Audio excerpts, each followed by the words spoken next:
নমস্কার বন্ধুরা, শেফালিস গার্ডেন থেকে আমি শেফালি। আজ মূলো গাছের ভিডিও দেখাবো। এই ক্যারেটে বীজ দিয়েছিলাম সেপ্টেম্বরে।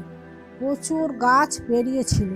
যখন নিম্নচাপ শুরু হয় তখন ক্যারেটের ওপর আর একটা ক্যারেট ঢাকা দিয়ে রাখি, তখন গাছগুলো লম্বা লম্বা হয়ে যায়। কিছু গাছ বীজপত্রের ভার ধরে রাখতে না পেরে শুয়ে পড়ে, এইভাবে কিছু গাছ নষ্ট হয়ে যায়।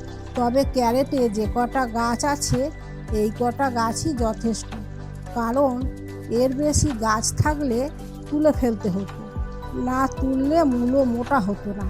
মূলো মোটা করার জন্য ফাঁক ফাঁক করে বসাতে হয়। প্রথমবার জৈব সারের তরল একটু গাঢ় করে দিই, তারপরই পাতাগুলো বড় বড় হয়ে যায়। গাছ নিজেকে দাঁড় করিয়ে রাখতে পারতো না, খালি শুয়ে পড়তো, আর আমি গোড়ায় মাটি দিয়ে দিতাম। এবার মূলোটা মোটা হয়েছে, গাছ সোজা হয়ে দাঁড়িয়ে আছে। জৈব সারের তরল একবার দিয়েছিলাম, আর দিনে 3বার জল দিই।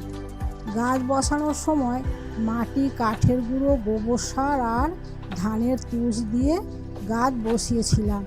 তবে মাটি কম দিয়ে কাঠের গুঁড়ো বেশি দিয়েছিলাম, কারণ মাটি যত আলগা থাকবে মূলো তত বেশি মোটা হতে পারবে।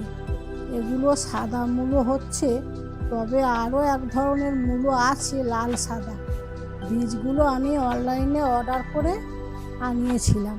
আমার ভিডিও এখানে শেষ। যদি আমার ভিডিও সামান্য ভালো লেগে থাকে তো লাইক, শেয়ার করবেন আর চ্যানেলটা সাবস্ক্রাইব করে দেবেন। নমস্কার বন্ধুরা, ভালো থাকবেন।